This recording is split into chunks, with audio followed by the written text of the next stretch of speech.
Monsieur le Commissaire, chers collègues, aujourd'hui nous parlons du cas de Abdulaziz Goma, citoyen irlandais arbitrairement détenu au Togo depuis 2018. Après 6 années de détention provisoire, inhumaine, il a été condamné lors d'un procès expéditif qui n'a duré qu'une journée à 10 ans de prison. Une violation flagrante du droit international, aussi de l'avis du groupe de travail des Nations Unies sur la détention arbitraire. M. Goma a subi la torture, de mauvais traitements et le refus de soins médicaux.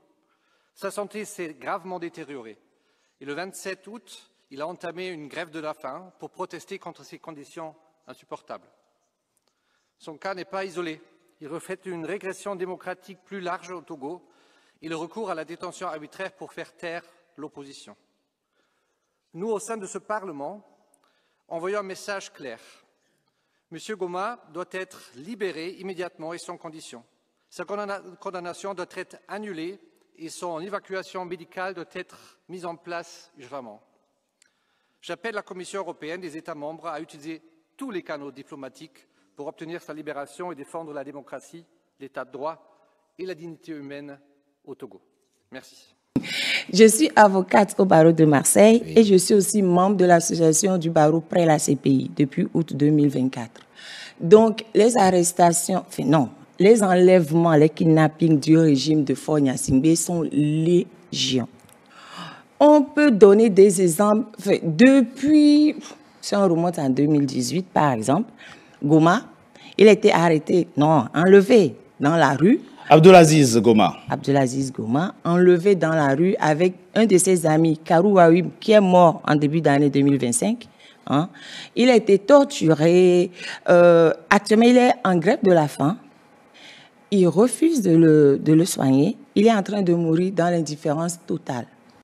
Abdulaziz, condamné à 10 ans. À 10 ans. Oui, il a été condamné à 10 ans en février dernier. Bien sûr. Alors qu'il y a la Cour de justice de la CEDEAO qui avait donné une décision ordonnant au Togo de les libérer en 2023 et de les indemniser en plus. En 2023, le Togo n'a pas suivi. Le Togo les a condamnés à 10 ans de prison alors qu'ils ont déjà fait 6 ans. Là, ils finissent 7 ans en décembre.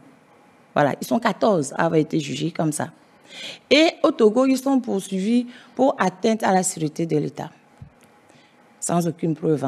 Parce que même le jour de l'audience, le procureur général était incapable d'apporter des preuves. C'est le procureur. Pourquoi vous hésitez à l'appeler procureur?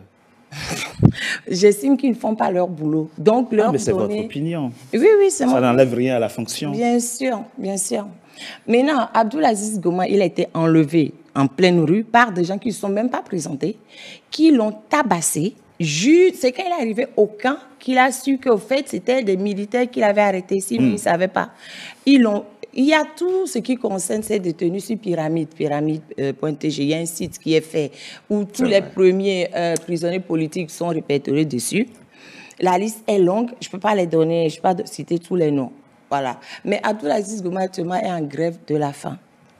Et on lui refuse de se faire soigner par le médecin de son choix en violation totale de l'article 16 de la Constitution de 92, qui dit qu'on ne peut pas empêcher un détenu de se faire soigner par le médecin de son choix. Déjà, l'État devait le soigner. L'État ne le fait pas. Bon, les détenus eux-mêmes se débrouillent pour se soigner. Voilà.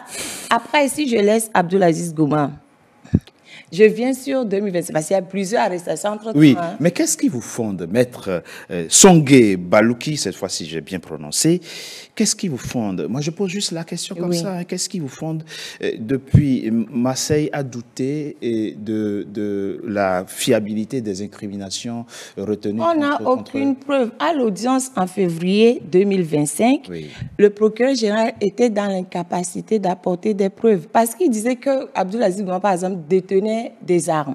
Alors qu'il n'y a jamais eu d'armes. Ils sont même partis fouiller son conteneur au port. Et quand Abdulaziz Goma a soulevé cet élément à l'audience, M. Boyodi a dit « Oh, ben, il faut arrêter avec ça. Si on voulait mettre des armes dans le conteneur, on l'aurait mis. » Voilà. Devant tout le monde, à l'audience.